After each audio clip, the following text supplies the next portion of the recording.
Y muchachos, estamos trabajando entonces, o vamos a trabajar el tema que ven en pantallas, ¿no? El virreinato del Perú.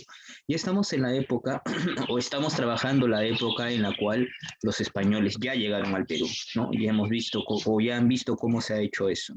Los españoles llegaron con Pizarro, quien realizó 3 viajes, y en esos viajes, o entre su travesía llegando a América del Sur, pues él conquistó estas tierras del Tahuantinsuyo, justamente en un conflicto surgido entre Huáscar y Atahualpa, que pues debilitó al imperio y eso facilitó la tarea de los españoles, ¿no? De organizar y capturar al entonces vencedor Atahualpa y así traerse abajo a un gran imperio.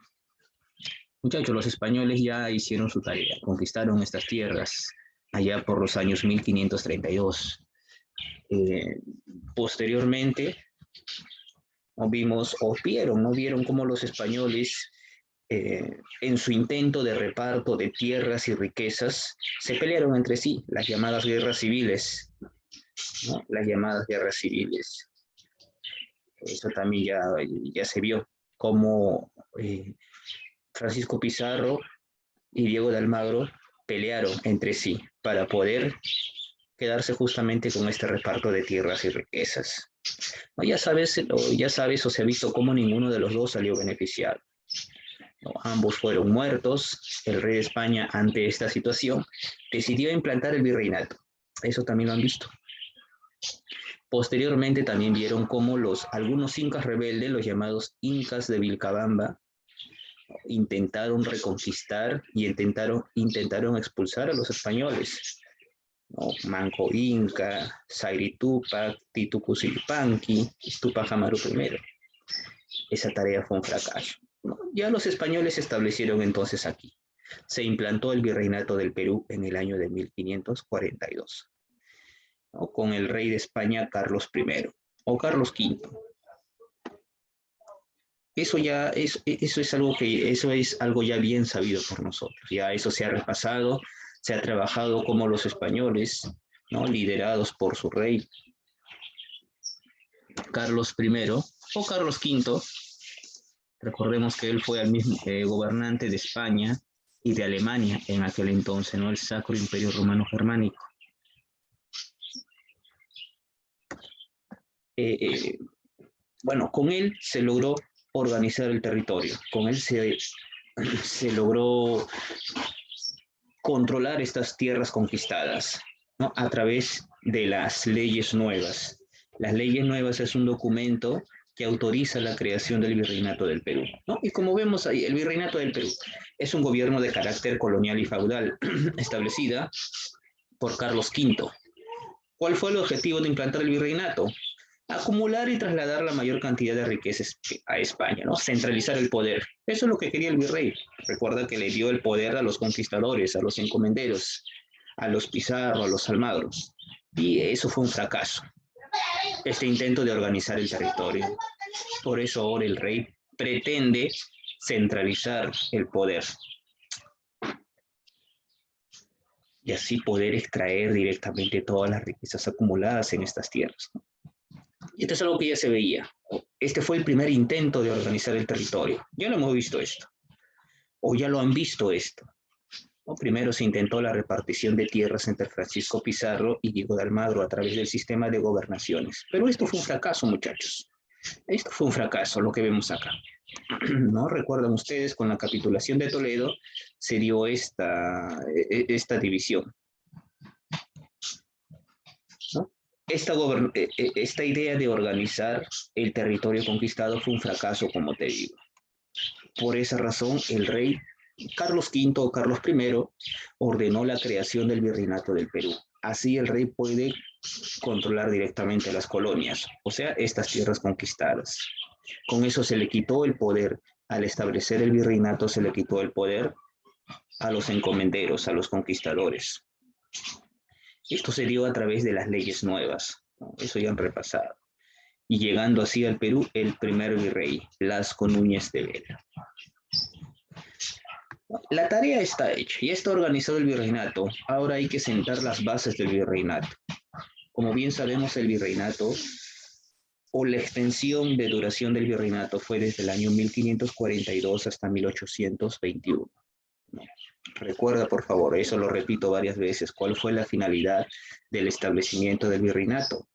Consolidar, centralizar el poder de la corona española en estas tierras conquistadas. ¿No? Bueno, y organizar una nueva forma de gobierno no era una tarea muy fácil, no era una tarea muy sencilla. No, establecer impuestos, reglas, ¿no? Una nueva administración, ¿no? El, el cobro de los impuestos y tributos, ¿no? Todo era una chamba bien difícil, ¿no? Entonces, para poder hacer ese trabajo, se necesitaba organizar, se necesitaba conocer el territorio, se necesitaba saber acerca de la población, ¿no?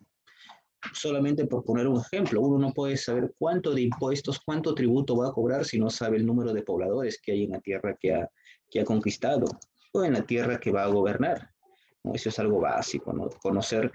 Conocer el territorio, conocer la geografía, conocer a la gente, ¿no? Conocer el medio, en otras palabras. Y eso lo va a realizar Francisco de Toledo, ¿no? El quinto virrey del Perú. Se va a dar la tarea de recorrer todo el virreinato, ¿no? Durante el periodo de un año. Y ahí va a conocer la realidad, la situación, la población, ¿no? Todo prácticamente. Y en base a ese conocimiento y ese estudio que hizo, implantó reformas, implantó nuevas medidas. Prácticamente Francisco de Toledo, el quinto virrey del Perú, fue quien organizó las bases del virreinato peruano. Él fue quien organizó todo lo que vamos a conocer después, cómo es el virreinato peruano. Hemos hecho ya el virreinato peruano, el aspecto político, ¿no? El aspecto político. ¿Recuerdan ustedes cuando vimos en la clase anterior autoridades que gobiernan desde España? El rey, el Consejo de Indias, ¿no? Y la Casa de Contratación de Sevilla. También vimos organizaciones locales, autoridades virreinales, perdón, el virrey, la Real Audiencia, los corregimientos que fueron reemplazados por las intendencias, ¿no? Los ayuntamientos. Toda esa forma de trabajo, de organización, Francisco de Toledo, ¿no? Cuánto se cobran los impuestos, organizar el trabajo, organizar la mitad. Todo eso lo hizo Francisco de Toledo. Bien, solamente estoy repasando un poquito lo que ya se ha visto, ¿no? De manera de introducción, yéndome ya desde etapas anteriores. Ahí entonces hemos visto, repito una vez más, un poco de lo que ya hemos repasado, ¿no? La organización política, es decir, las autoridades. Política se refiere a las autoridades. Hemos visto las autoridades metropolitanas o las autoridades que gobiernan desde España. Al rey, ¿no? La máxima autoridad, el Real y Supremo Consejo de Indias, o el Consejo de Indias simplemente, ¿no? Ellos velan por todo lo que tenga que ver, o velan por los asuntos indígenas, ¿no? Es una autoridad o institución que gobierna desde España. También hemos visto las instituciones en América Española, es decir, aquí, en el virreinato. Tenías por ahí al virrey como máxima autoridad y representante personal del rey de España. Las audiencias o Real Audiencia.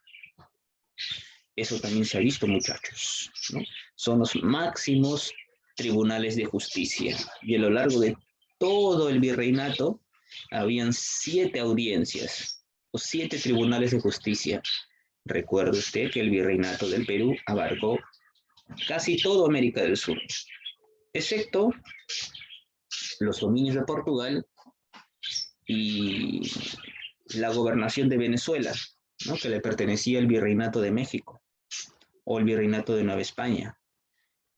Esos territorios no eran parte del virreinato del Perú. Bueno, y los territorios que aún faltaban por descubrir, ¿no? Entonces, estas son las autoridades locales, autoridades virreinales. Luego venían los corregimientos, ¿no? Que eran áreas territoriales, áreas, áreas jurisdiccionales, algo así como provincias, ¿no? Provincias, algo así.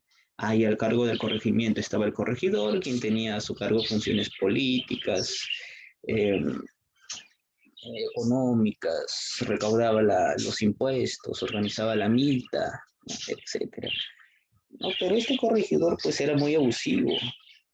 Por esa razón es que el corregimiento en el siglo XVIII sería eliminado y en su lugar se crearían las intendencias, que de igual manera serían jurisdicciones territoriales, reemplazantes de los corregimientos.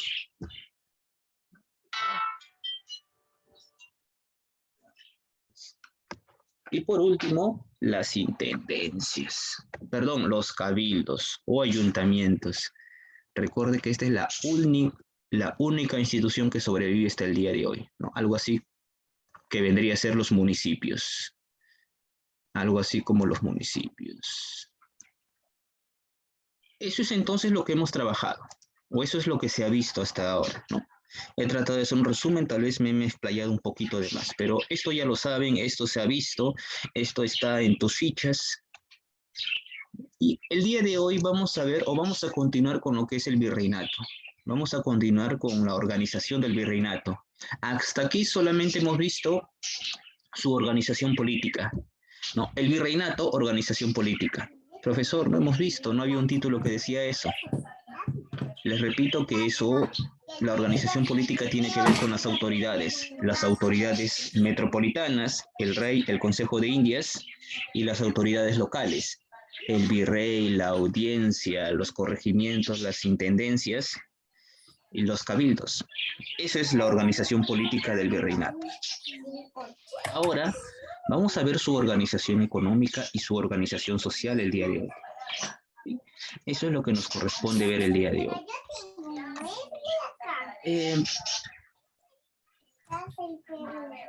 Muchachos, ahora sí ya trabajando el tema y comentando con ustedes. ¿Cuál fue la finalidad o cuál fue el motivo, la motivación que trajo a los españoles aquí, a estas tierras? ¿Qué es lo que querían los españoles de aquí?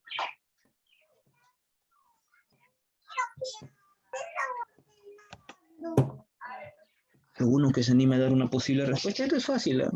¿Qué querían los españoles de aquí, del Tahuantinsuyo, de estas tierras conquistadas? ¿Qué ambicionaban? Y es más, se llevaron un montón de eso. Ah, no había visto el chat. Querían las riquezas, ¿no? El oro, la plata, los minerales que pudieran ofrecer, claro. Muy bien, claro, muy bien, Tenorio Rodríguez, claro. Ya desde el siglo XV, el siglo XVI, leyendas como El Dorado, ciudades bañadas en oro, donde se extraía riquezas, ya circulaban ya por oídos de los europeos, ¿no? Y al encontrar el Tahuantinsuyo, el Cusco, creyeron haber hecho realidad esas leyendas y esos cuentos. Y sí, querían riquezas, oro, plata, ¿no? Principalmente. Profesor, ¿encontraron las riquezas? Claro que sí. Entonces, muchachos, ¿cuál es la actividad económica o qué actividad económica permite la extracción del oro y la plata? ¿Qué actividad económica permite la extracción del oro y la plata? Muy bien, excelente, Samuel. Pues nosotros sabemos que el día de hoy, a raíz con la minería, podemos extraer los minerales del subsuelo, minerales como el oro, plata, cobre, ¿no? Que se extrae tanto el día de hoy. Entonces, cuando hablamos de la organización económica del virreinato, es correcto decir entonces que la principal actividad económica en el virreinato es la minería, ¿sí? Principal actividad económica colonial, principal actividad económica en el virreinato es la minería, muchachos, ¿no? Eso es obvio para nosotros, ¿no? La minería, porque a través de la minería se permite la extracción del oro y plata. Y con todo lo que se llevaron los españoles, ¿no? Con todos los minerales, oro y plata que se llevaron los españoles en el siglo XVI, España se convirtió en la primera potencia del mundo. Y para poder entender esto vamos a estudiar, pues, o estamos repasando justamente su organización económica. Y acá podemos ver los principios económicos, ¿no? Los principios económicos del virreinato. ¿Cuáles son esos principios económicos? Los principios económicos que rigen las actividades aquí en el virreinato. Uno de ellos, mercantilismo, ¿no? El mercantilismo. Profesor, ¿a qué se refiere eso? Simplemente mercantilismo, extracción de oro y plata, acumulación de oro y plata, extracción de estos recursos, acumular metales preciosos, palabras sencillas, ¿no? Oro y plata. A eso se refiere, ¿no? A eso se refiere. Mercantilismo. El mercantilismo es uno de los principios económicos que regían en el virreinato, ¿no? Los principios económicos que rigen la actividad colonial. El mercantilismo, acumulación de metales preciosos simplemente. ¿Qué otros principios económicos había? Los tienes ahí, el monopolio. Monopolio. O el monopolismo. Profesor, ¿qué es monopolio? No entiendo, término muy extraño. Sabes que mono significa uno, polio, mercado. Un solo mercado. Eso se refiere al comercio que existía entre España y sus colonias. España y sus colonias, solamente había ese mercado nada más. El Perú, el virreinato del Perú, estaba obligado a comercializar solamente con España. Con otro país no, con Inglaterra, con Francia, con otro país europeo no, solamente España y, ¿no? Y sus colonias, España y sus colonias. A eso se refiere monopolio. Esa es la existencia de un único mercado. El Perú le entrega sus metales preciosos a España, ¿no? Ese es solamente un mercado. Ese es un único mercado, a eso se le llama un monopolio. ¿No? Cuando el Perú puede vender su producto, sus metales preciosos a otros países, ¿no? A varios países, a los países que él quiera, ahí sí ya deja de ser monopolio, ¿no? Pero mientras le venda a un solo país, a un solo mercado, a un solo comprador, eso es monopolio, ¿no? Por eso hablamos de este principio económico, ¿no? Monopolio. Y pues los metales preciosos se extraían de las minas que se ubicaban en la Sierra del Perú, en Huancavelica, una de las minas más grandes de aquel entonces, de donde se extraía mercurio. Otra mina grande del virreinato del Perú, la mina de Potosí, que es la mina de plata más grande del mundo. El día de hoy Potosí se ubica en Bolivia. En aquel entonces pertenecía al virreinato del Perú. Y todo eso, muchachos, salía por el puerto del Callao. Todos esos productos se llevaban al Callao y del Callao a través de embarcaciones se llevaba a España, ¿no? Ese es el único lugar por donde salían. Entonces, estos son los dos principios económicos. Eh, Monopolio, como te digo, y el mercantilismo. Profesor, ¿son los únicos? ¿Hay más? Sí, hay más principios económicos, ¿no?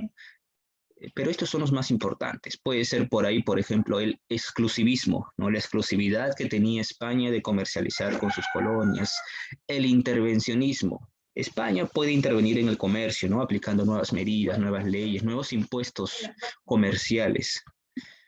Entonces, hay varios principios, pero lo más importante son el mercantilismo y el monopolio. Existe otros, como te dije, como el intervencionismo y el exclusivismo. Muy bien. Esos principios se van a ir agregando, ¿no? Desarrollando conforme avance el tiempo para mejorar esta actividad. A ver, vámonos. Muchachos, vamos ahora a ver las actividades económicas. Ya le mencioné hace un momento que la actividad económica más importante es la minería. La minería. Pero eso no significa que no haya otras actividades. Recuerda que en la época del Tahuantinsuyo, la agricultura fue la actividad más importante, ¿no? En la época colonial es la minería. Eso no significa que no haya otras actividades, sí las hay. Están los obrajes, está la agricultura, está la ganadería, ¿no? Entre otras, pero lo más importante en aquel entonces era la minería. La minería es la principal actividad económica a desarrollar y a trabajar. Es la de mayor importancia, ya que de ahí se extrae recursos. De ahí España se convirtió en primera potencia, fue lo que es. Pero sin embargo, la minería de aquel entonces no era tan cierta, no era tan diversa como lo puede ser el día de hoy, ¿no? El día de hoy, por ejemplo, en todos los países se extrae de todo, o los países que tienen recursos, ¿no?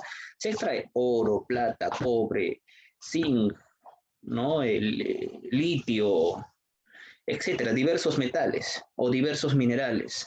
En aquel entonces todo se centraba alrededor de la extracción de oro y plata, ¿no? Oro y plata. Eso es lo que más se explotó, lo que mayor importancia se le dio, el oro y la plata, ¿sí? Y es así eh, que como ves ahí, la minería, la actividad más importante, que fue la minería, destacan los centros mineros de Potosí. Potosí allá en el Alto Perú, lo que el día de hoy es Bolivia. Ahí tenías, por ejemplo, eh, en Potosí, que se convirtió en la principal mina del Perú. Ahí se extraía plata cualquier cantidad. Es considerado el yacimiento de plata más grande del mundo. Ese fue el yacimiento de plata más grande del mundo allá en el siglo XVI. ¿No? Siglo XVI, los años 1500, a inicios del siglo XVII. Eh, Sin embargo, no es el único. También se encontró otro yacimiento, pero en este caso no de plata, sino de mercurio, ¿no? Mercurio, acá ya en lo que el día de hoy es Perú, allá en Huancavelica, ¿no? La mina de Castro Virreina, exactamente. No, Huancavelica, tú dile nada más. En Huancavelica se encontró uno de los depósitos más grandes de mercurio en todo el mundo. Profesor, tú me preguntarás, profesor, pero usted ha dicho hace ratito que a los españoles solo les importaba el oro y la plata. Su extracción no fue tan diversa, no se preocuparon por extraer otros metales. Y eso es cierto. Pero tú sabes que cuando uno extrae el oro y la plata, no lo extrae en formas de lingotes, como ves en los dibujos, como ves en internet cuando buscas oro y plata, ¿no? Un oro ya puro, macizo, solidificado, pureza certificada. No, al contrario. Cuando uno extrae oro, plata de las minas, los encuentra oro incrustados en las piedras, en las rocas. ¿Y qué hay que hacer? Identificar el oro, limpiar el oro, ¿no? Purificar la plata, purificar el oro. Y el mercurio da la casualidad que permite esto. Gracias al mercurio, ¿no? Y con el mercurio se permite la purificación de la plata, por ejemplo, ¿no? Con el mercurio se puede purificar la plata y obviamente que eso le da mucho más valor a la plata, ¿no? Y es vendido a un mayor precio todavía, ¿no? Plata purificada, plata pura, ¿no? En otras palabras. Ese sistema de purificación de la plata se conoce con el nombre de amalgama, ¿no? Amalgama. ¿Qué es la amalgama? Purificación de la plata. ¿Cómo se hace la amalgama? Se hace la plata con el mercurio, ¿no? La plata se purifica utilizando el mercurio. ¿No? Y bueno, todo el trabajo que se hizo, ¿no? Las técnicas, herramientas, materiales, fue insertada por los españoles, pero había gente que meter a trabajar ahí. Ahí se metió a los indígenas, ¿no? A los indígenas. La población indígena fue obligada a trabajar ahí, a través de una forma de trabajo, ¿no? A través de una forma de trabajo que el virrey Francisco de Toledo impuso, es la mita. La mita era una forma de trabajo obligatoria, ¿no? Todos tenían que ir a la mita de manera obligatoria, pero había varios tipos de mita. Mita minera, mita agrícola, mita ganadera, mita obrajera. A lo que le temía a la gente, a la que más miedo se le tenía era la mita minera. Eso era muerte segura, ¿no? Ir a la mina en condiciones infrahumanas de trabajo, trabajando 14, 16, 18 horas al día, prácticamente sin alimentarte. Entrabas a la mina, ¿no? Al subsuelo, elevadas temperaturas, prácticamente te morías ahí, ¿no? Por esa razón, mucha gente iba a morir a la mina. Por esa razón que cuando los españoles llegaron se dice que había 10 a 12 millones de indígenas en todo el Tahuantinsuyo. Se contó 100 años después, solamente quedó 1 millón de habitantes. Mira cuánta gente mataron los españoles, ya sea por conflictos, por la hambruna, por las enfermedades, gente que se asesinaba a sí misma, se mataba, porque no querían caer en manos de los españoles. De todo. Bien, entonces, esta es la minería, muchachos. Y bueno, todo lo que España extraía, bueno, el comercio, ¿no? Los comerciantes, aquellos que ponían su dinero para hacer esta actividad, de todo lo que producía la mina, el 20% de la producción minera, ese es un impuesto conocido como quinto real. El quinto real era un pago que se hacía al rey de España, un pago que se hacía a la corona española. De toda la ganancia de la minería, el 20% iba destinado a la corona española, el 20% del total de las ganancias. Eso es el quinto real, eso es un impuesto. Todos tenían que pagar eso en aquel entonces. Bien, entonces ahí mencionaba también, como puedes ver ahí, que se hacían actividades, también trabajos en los diferentes campos, ¿no? En el sector agropecuario, en los obrajes, talleres, ¿no? También se mandaba gente ahí a trabajar. Y por acá puedes ver un poquito de los impuestos. Ahí puedes ver los impuestos. Había impuestos para todo, ¿eh? ¿No? Había impuestos para todos. Hemos visto ahorita voy a apurar, ahora me gana. La minería, el comercio, todo lo que se extraía lo llevaban al puerto del Callao. Y del Callao se llevaba pues todo a España.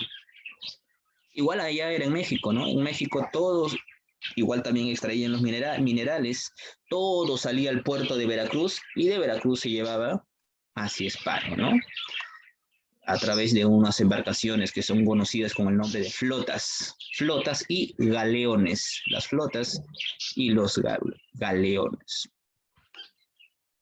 Y para eso habían instituciones que se encargaban de controlar este comercio, que todo se realice bien, que cuiden las embarcaciones, pues se está llevando oro y plata, en el mar había piratas, alguien tiene que custodiar las embarcaciones, alguien tiene que verificar, ¿no? Cuánto está saliendo del puerto y cuánto está llegando allá, ¿no? Alguien tiene que poner los impuestos, tiene que haber instituciones que se encarguen del comercio, y ahí la ves, esa institución era la Casa de Contratación de Sevilla. ¿De qué se encarga ella? Controlar el comercio entre España y sus colonias. En palabras sencillas, la Casa de Contratación de Sevilla controla, administra, regula el comercio, solamente el comercio que había entre España y sus colonias. Pero también había otra, como ves ahí, el Tribunal del Consulado. ¿Qué es eso? También regula el comercio, pero solamente al interior del virreinato. En el virreinato del Perú, ¿no? Había el comercio que se traía desde las minas, desde Potosí hasta el Callao, ¿no? Hay que trasladar minerales, hay que trasladar el oro y la plata, ¿no?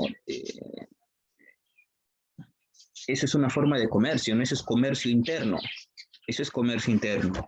Entonces ahí está el Tribunal del Consulado. Solamente regula el comercio interno en el virreinato, ¿no? Y la Casa de Contratación de Sevilla regula el comercio entre España y sus colonias, ¿no? Muy bien.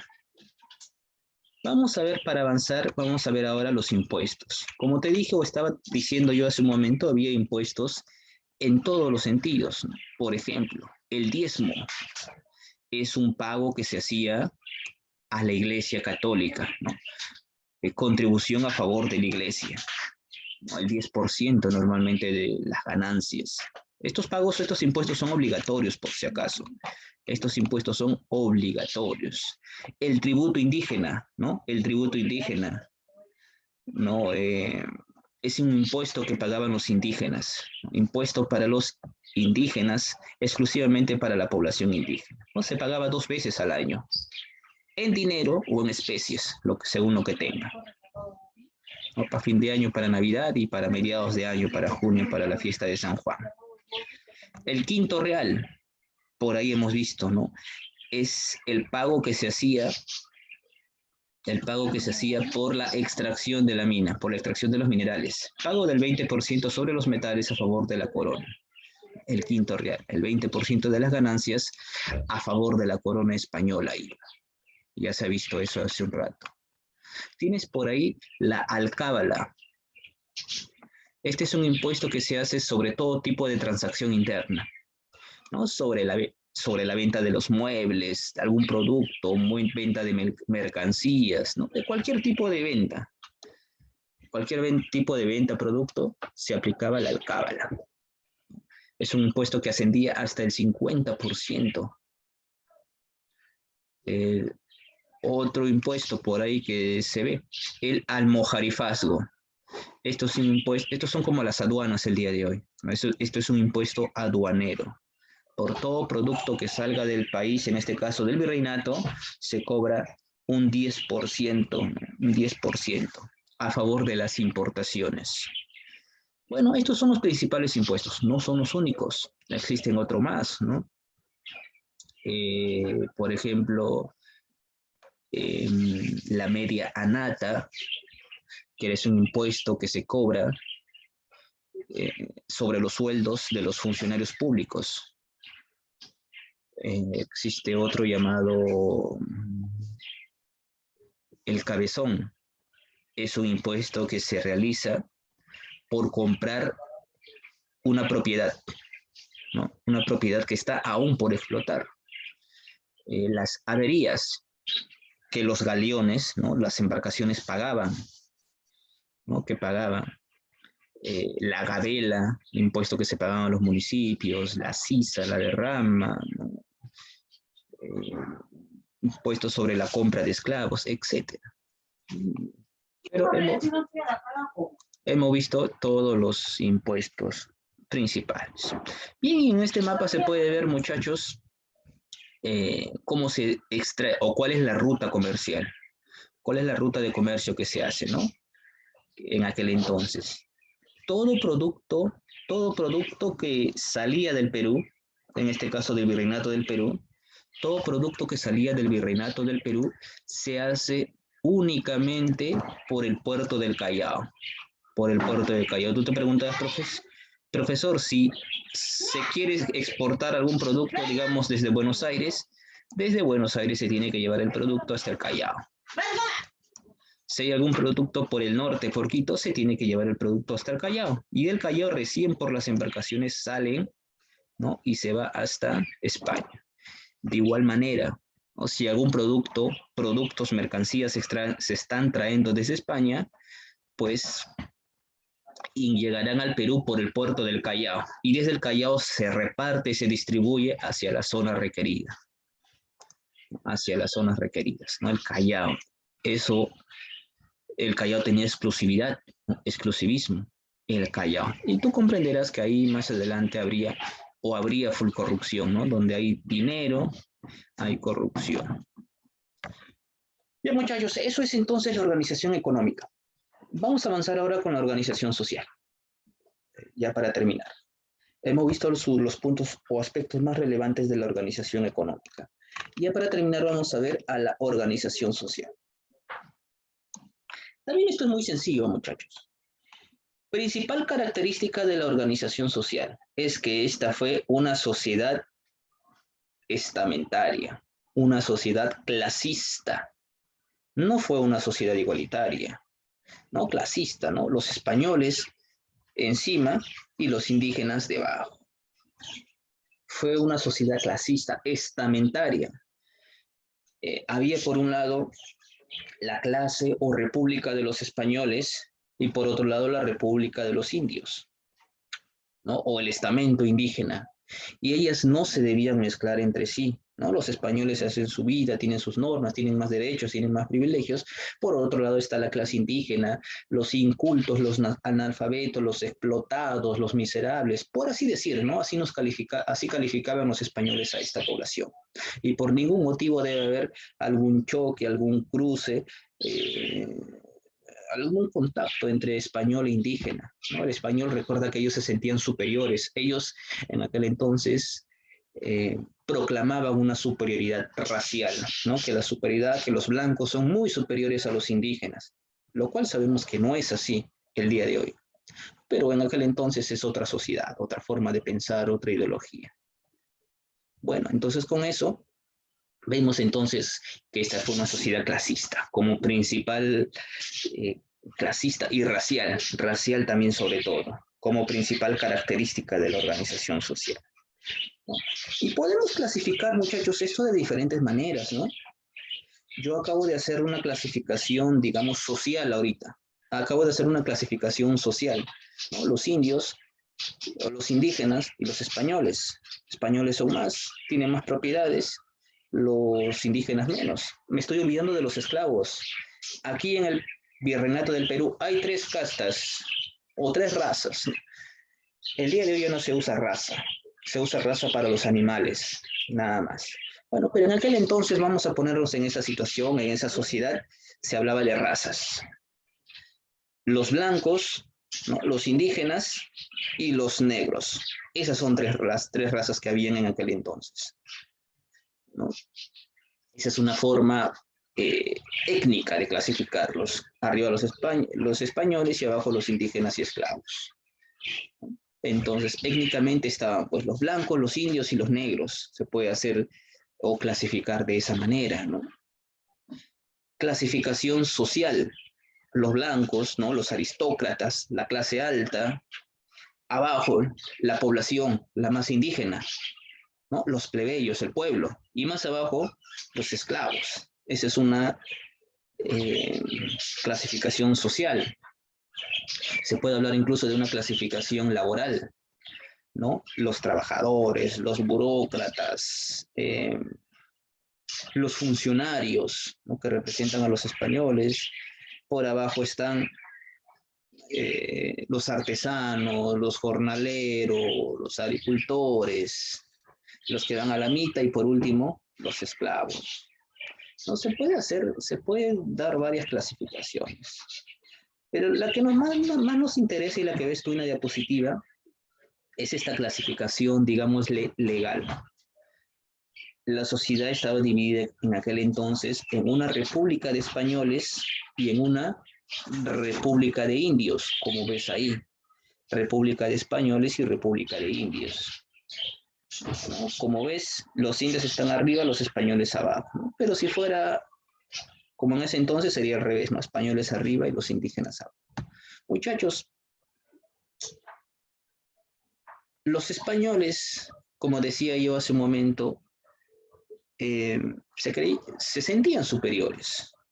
Profesor, ¿por qué lo llaman así República de Españoles y República de Indios? República se puede entender, se puede definir como población o grupo de personas que tienen rasgos definidos, características físicamente definidas, ¿no? Grupo de personas con características físicas definidas. Eso podemos definir a una república. Por esa razón hablo de una república de españoles con sus características físicas definidas, ¿no? Los blancos, peninsulares, los españoles o chapetones también se le llama, ¿no? Blancos, peninsulares, chapetones, varios nombres. Ahí están pues la República de Españoles está conformada por los españoles, peninsulares, chapetones, tiene varias maneras de llamarlo. Los hijos de los españoles, recuerda que los españoles se vinieron acá, muchos españoles vinieron a hacer vida, vinieron a hacer patria acá. Los españoles vinieron las familias, obviamente una familia española tienen sus hijos, y estos hijos que son nacidos aquí ya en el virreinato, los hijos de españoles nacidos en América pasarían a ser conocidos como criollos. Entonces, dentro de la República de Españoles están los españoles, también están los criollos, ¿no? Sean españoles pobres, sean españoles ricos, sean criollos ricos, sean criollos pobres, ¿no? Pero están ahí los españoles y los criollos. Por otro lado, está la República de los Indios, ¿no? Con sus características físicas definidas. Ahí están los indígenas nobles, aquellos descendientes directos de los antiguos incas, descendientes de los Atahualpas, de los Huayna Cápac, ¿no? Todos ellos, la descendencia pura indígena, conforman la nobleza indígena, ¿no? Entonces la República de los Indios está conformada por los indios nobles y los indios del común, ¿no? los indios pobres, los indios nobles y los indios del común. Ellos tienen sus propias normas, ellos tienen sus propias leyes, sus propios derechos, sus propias obligaciones, sus deberes, los cuales no alcanzaban a los, o no se aplicaban a los españoles. Por ejemplo, ¿no? El indio del común tenía la obligación de ir a la mita, el español no. Entonces te das cuenta que ahí hay una gran diferencia. No, hay una gran diferencia. Y muchachos, yo he dicho hace un ratito ya, y ya para terminar, yo dije hace un momento que aquí había tres grupos raciales, blancos, indígenas y negros. Y como bien dije también, ay, ¿qué dice? Como bien dije también hace un momento, estos no se debían mezclar. Digamos que era un pecado, era inaceptable llegar a estar, o estaba prohibida esa mezcla, estaba prohibida esa mezcla. Por ejemplo, que un blanco se meta con un indígena o con una indígena, que un blanco se meta con un esclavo. Hablo de meterse un cruce racial, ¿no? Que establezcan contacto, que haya relaciones entre ambos. Y peor aún, producto de esas relaciones, haya descendencia. Eso está prohibido. Pero en la práctica, pues, los españoles serían los que nos enseñarían eso, ¿no? De que la ley se hace pero no se cumple. Porque acá hubo un gran cruce, ¿no? El español se metía con los negros, o hubo una unión entre ambas castas, ¿no? El indígena se metió con el blanco, el negro se metió con el blanco, el indígena también tuvo un cruce con el negro, es decir, un cruce de todas las razas, ¿no? Blanco indígena, blanco negro, indígena negro, todos se cruzaron y ahí ves en un pequeño cuadrito producto de esa mezcla, ¿no? La mezcla entre el indígena y el blanco daría como origen al mestizo. La mezcla entre el negro y el blanco daría como origen al mulato.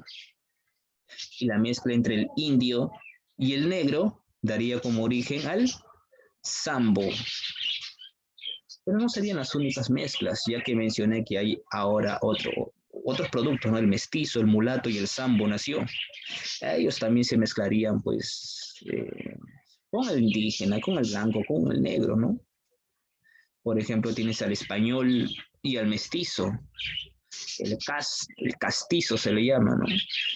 El mestizo se metió con el indígena. Ahí nace el cholo. El mulato con el indígena, chino. Es decir, hubo una mezcla racial, mezcla por todos lados. ¿No? Y acá tienes, según ya esta clase social un poco más detallista, cómo era la organización social en aquel entonces, desde sus características, cómo era clasista, racista, machista, sobre todo machista, y jerárquica. Y ahí ves a la clase dominante, ¿no? Los peninsulares, los criollos, y abajo la clase dominada, los indígenas, y abajo los esclavos, ¿no? Los ladinos, bozales, aquellos que trabajan en las haciendas, los cimarrones, esclavos rebeldes, quienes habitaban en los palenques, ¿no? O pueblos de esclavos rebeldes. Bien, muchachos, eso es lo que hemos trabajado el día de hoy, nos corresponde. Ahora sí, vamos a resolver con su ayuda la actividad de aplicación. Dame un segundo. Mientras voy a aprovechar para tomar la fotografía de asistencia. Vayan prendiendo su cámara los que no las tengan, mientras voy.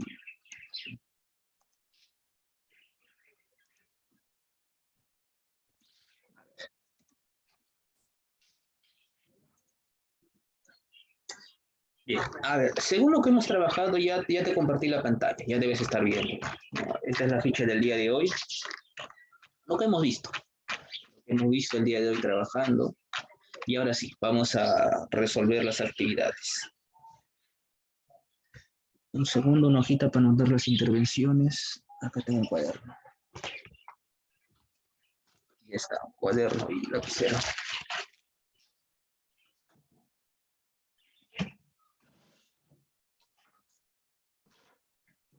Bien, muchachos, ahora sí, vámonos por la pregunta número 1. ¿Quiénes integraron la República de Españoles, según las opciones que ves ahí? Número 1, fácil, ¿eh? ¿La E? ¿Criollos?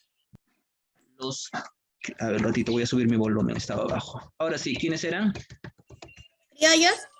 Criollos, claro. Muy bien. Ratito, segundo, Tenorio, ¿verdad? ¿Quién más? ¿Quién más? Romy, gracias. Romy García, ¿verdad? Hai Yun-su.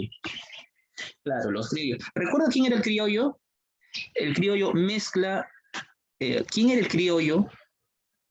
A ver, para consolidar su participación. ¿Quién era el criollo? ¿Recuerda, muchachos?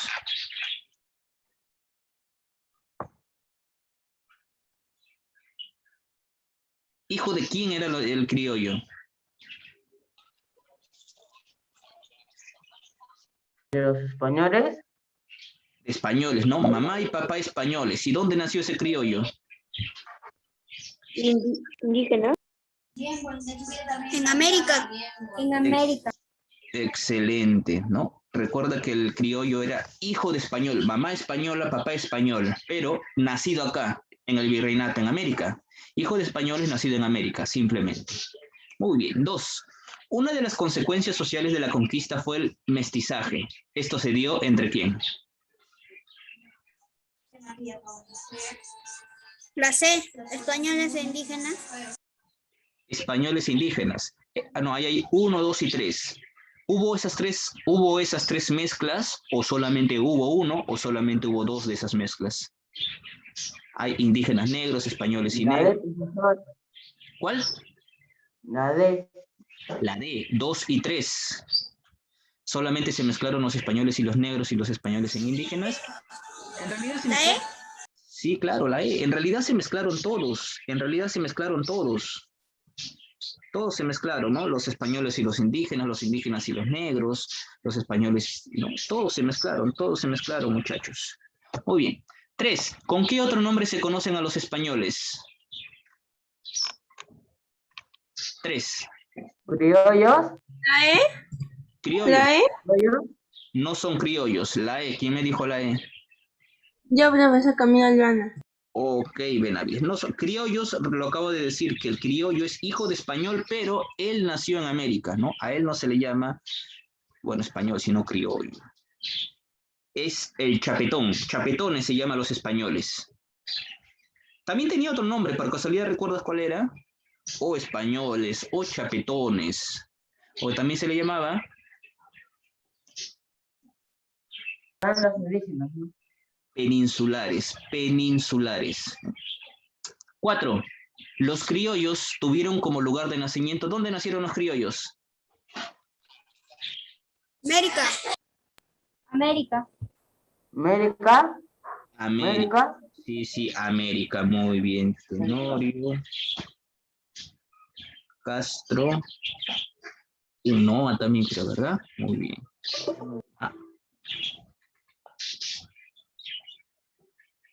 Un ratito. Han Yun-su. Ya está, muy bien.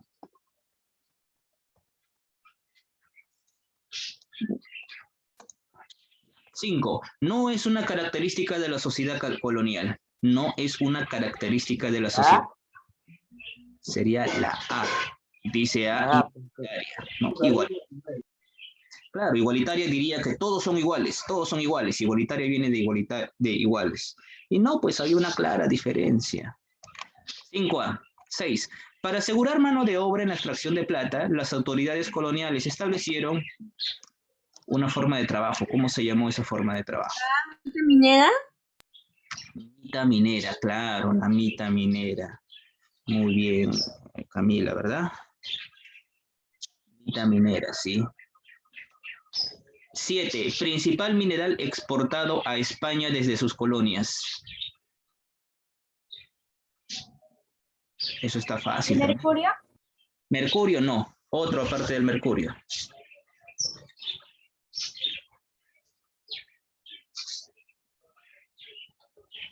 ¿Qué se extraía de la mina de Potosí, por ejemplo? La plata. Plata, muy bien. Y la plata sería el principal mineral exportado a España. 7D, 7D de dedo. Principal mina de mercurio en el virreinato peruano. Mina de Potosí. La Potosí, de Potosí se extrae la plata principalmente. Esa es la mina de plata más grande del mundo de aquel entonces. Aquí ya en territorio peruano, ¿qué mina tenían? Yo mencioné 2 minas, una en Potosí y la otra en Huancavelica, claro, Huancavelica. ¿Quién fue? Ah, me habían escrito en interno la BNC. Muy bien. 8, Huancavelica. 9, proceso por el cual la plata era purificada. Debo haberlo mencionado, ¿no? La purificación de la plata. A ese proceso se le llama amalgama. La B, amalgama es la purificación de la plata. Y la 10, impuesto colonial aplicado a la actividad minera. Impuesto colonial aplicado a la actividad minera que beneficiaba a la corona española. ¿Te acuerdas que te dije que se extraen los metales preciosos y el 20% de la producción? El diezmo. El diezmo se aplica a la religión. El quinto real, muy bien, 10C. ¿Quién fue el quinto real? ¿Quién me dijo? Requín, gracias. Requín, muy bien, quinto real. Bien, muchachos, ¿alguna consulta, alguna duda? A ver, rapidísimo nada más. Sí, el quinto real. La evaluación está fácil. Si hay alguna consulta, me lo hace. La abstención también está fácil. República de Españoles, por un lado los españoles y por el otro lado los criollos. Pone su definición, quién es español, quién es criollo. 2, completa el siguiente cuadro. Indios nobles, ¿no? Los indígenas. Indios del común. La población indígena. Semejanzas. ¿No? Uno paga impuestos, el otro no. Ahí coloca todo ello. Y sobre los esclavos, ¿no? Acá definición de cada uno de los esclavos. Palenque, pueblo de esclavos rebeldes. Cimarrón, esclavo rebelde. Libertos, ¿no? Esclavos libres. Y así, cada uno de ellos. Completa el siguiente cuadro sobre la minería colonial. Potosí y ubicación actual. Bolivia, Huancavelica, Perú. Producto obtenido en Potosí, plata. Producto obtenido en Huancavelica, mercurio. Proceso de purificación, amalgama. Está muy sencillo. Bien, muchachos, hasta aquí nos vamos a quedar.